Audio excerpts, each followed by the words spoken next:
Rafale पर मोदी सरकार को क्लीन चिट मिल गई हो, लेकिन आज भी राफेल सवालों के घेरे में है। राफेल को लेकर के मोदी जी सवालों के घेरे में है, क्योंकि फ्रांस में अब भी ना डसॉल्ट एविएशन और मोदी सरकार के बीच हुई राफेल डील की जांच जारी है। फ्रांसीसी सरकार और फ्रांसीसी मीडिया इस डील के पीछे हाथ धोकर पड़ी हुई है। माना जाता है कि राफेल सबसे बड़ा डिफेंस स्कैम है और इसी डिफेंस स्कैम पर कारवां मैगजीन, जो कि इन्वेस्टिगेटिव खबरों के लिए मशहूर है, उस द कारवां मैगजीन ने अब बड़ा खुलासा किया। पूरी रिपोर्ट में विस्तार से आगे आपको बताऊंगी, तो वीडियो को अंत तक देखिएगा। नमस्कार, स्वागत है आपका देश नीति पर।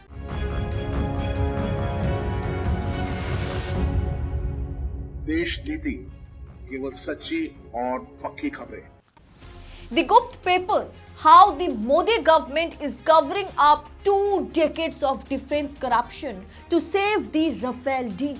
मतलब कैसे डील को बचाने के लिए, राफेल डील को बचाने के लिए मोदी सरकार 2 दशकों के रक्षा भ्रष्टाचार पर पर्दा डाल रही है। इस खुलासे में आपको पता चलेगा कि मोदी जी के चहीते लोग अनऑफिशियली किस तरह से इस डील को फाइनल किया और सुप्रीम कोर्ट में मोदी सरकार अनऑफिशियल नामों को पूरी तरह से गायब कर दिया। तो वहीं दूसरी ओर जब आरटीआई के जरिए सरकार से राफेल डील के बारे में सवाल पूछा गया, तो सरकार बार बार किसी प्रकार का जो है इंफॉर्मेशन देने से इनकार करती नजर आई। कारवां रिपोर्ट की डिटेल में बताऊंगी आगे आपको, लेकिन पहले जान लीजिए कि किस तरह से सरकार राफेल डील की कोई भी सूचनाएं देने से इनकार कर रही है। कुणाल शुक्ला, जो कि आरटीआई एक्टिविस्ट है, सोशल एक्टिविस्ट है, उन्होंने 2019 को एक आरटीआई फाइल किया, जिसका जवाब अब आया है। उन्होंने सवाल किया कि 2014 से 2019 के बीच अनिल अंबानी के साथ प्रधानमंत्री का क्या पत्राचार हुआ है। आरटीआई से इस जानकारी को पीएमओ ने साझा नहीं किया। कहा कि कोई कलेक्टिव कंटेंट हमारे पास नहीं है। एक बैंक डिफॉल्टर अनिल अंबानी, जिसने कभी कागज का हवाई जहाज भी नहीं बनाया, उन्होंने राफेल की दलाली का ठेका उन्हें दे दिया गया था। अनिल अंबानी को राफेल सौदे का जो है ठेका दिया गया था। बैंक डिफॉल्टर अनिल अंबानी को उनका करोड़ों रुपए ना माफ किया गया।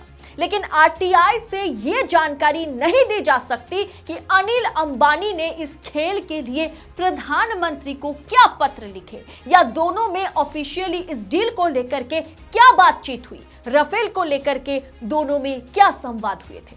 तो वहीं फ्रांस में चल रहे राफेल जांच के बीच कारवां ने एक बड़ा खुलासा किया। गुप्त paper: How the Modi government is covering up 2 decades of defense corruption to save the Rafale deal। Karwaan report के मुताबिक रक्षा मंत्रालय और कानून मंत्रालय के बीच जो बातचीत हुई, उसका पूरा डिटेल जो है वो कारवां के पास मौजूद है। इस नोट से कई बारीकियों का पता चलता है कि कैसे सरकार ने राफेल सौदे की समीक्षा और उसे अंतिम रूप देने के दौरान अपने ही अधिकारियों द्वारा गंभीर और बार बार की गई आपत्तियों को नजरअंदाज किया। मतलब सरकारी अधिकारी ने इस सौदे पर तरह तरह की आपत्ति जताई, लेकिन मोदी सरकार उसे तवज्जो नहीं दी। नोट से पता चलता है कि राष्ट्रीय सुरक्षा सलाहकार यानी एनएसए अजीत डोवाल फ्रांसीसी प्रतिनिधियों के साथ चर्चा में सबसे बड़े प्रतिनिधि के तौर पर मौजूद रहे। उन्होंने सरकारी अधिकारियों के आपत्ति को लगातार खारिज किया। भले ही एनएसए डोवाल के पास डसॉल्ट एविएशन के साथ बातचीत का हिस्सा बनने के लिए कोई कानूनी मंजूरी नहीं थी, लेकिन फिर भी सरकार ने उन्हें आगे किया और एनएसए डोवाल बढ़ चढ़ करके राफेल डील में सामने आए। सरकार ने 10 अक्टूबर 2018 को अदालत में प्रस्तुत एक हलफनामे में बातचीत करने वाली टीम के सदस्यों के नाम मेंशन करते समय सुप्रीम कोर्ट से डोवाल की भागीदारी को छुपाया। सवाल है कि अनऑफिशियली एनएसए डोवाल इस डील में शामिल होते हैं तो फ्रांसीसी कंपनी से वो बातचीत करते हैं, लेकिन उनका नाम सरकार बाद में हटा देती है। वजह पता नहीं। नोट से पता चलता है कि भारत सरकार राफेल सौदे के साथ आगे बढ़ी। जिसके लिए उसे 36 लड़ाकू विमानों के लिए 7.87 बिलियन यूरो का भुगतान करना होगा, बिना किसी वित्तीय सुरक्षा या फ्रांसीसी सरकार या जेट के निर्माता से डिलीवरी के लिए कानूनी रूप से लागू कोई गारंटी के बगैर ही ये डील फाइनल होती है। कारवां की इस रिपोर्ट में फ्रांस मैगजीन के उस बड़े खुलासे का भी जिक्र किया गया, जिसमें बताया गया था कि सीबीआई और ईडी को जानकारी थी कि बिचौलिए को जो है कि 65 करोड़ रुपए घूस दिए गए।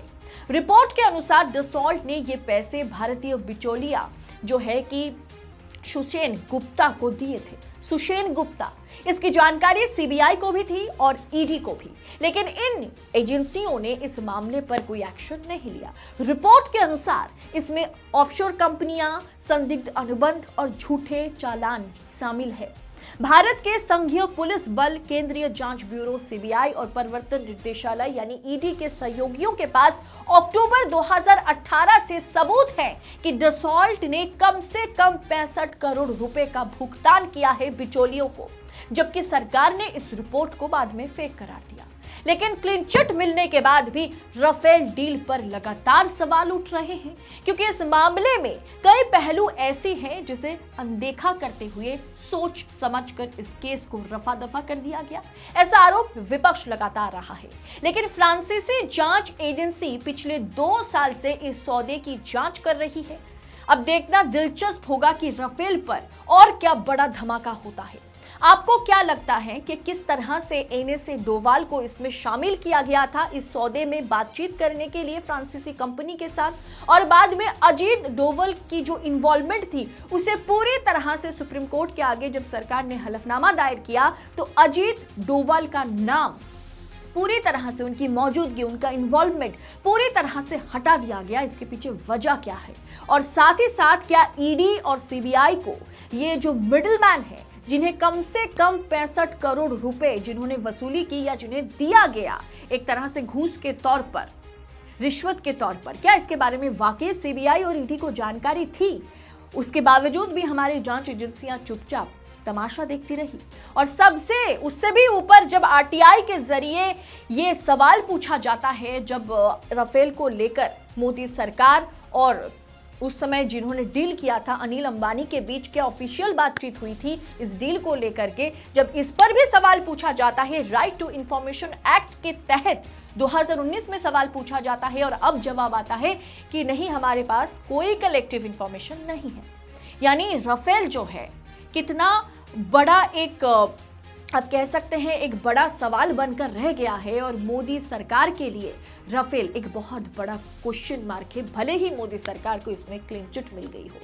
दोस्तों, इस पूरे विषय को आप किस अंदाज में देखते हैं? क्या आप मानते हैं राफेल डील में वाकई मोदी जी को, मोदी सरकार को जो क्लीन चिट मिली है वो जायज है? आप अपनी राय कमेंट कर हमारे साथ शेयर कीजिएगा। बाकी ऐसी खबरें, तमाम खबरें पूरी पड़ताल के साथ वेल रिसर्च करके हम आप तक पहुंचा सके, इसके लिए हमें आपकी सहयोगिता की, आपकी सपोर्ट की सबसे ज्यादा जरूरत है। तो ऐसी खबरों के लिए देश नीति के साथ बने रहें, चैनल को सब्सक्राइब करें। अगर वीडियो पसंद आई होगी तो लाइक और शेयर जरूर कीजिएगा।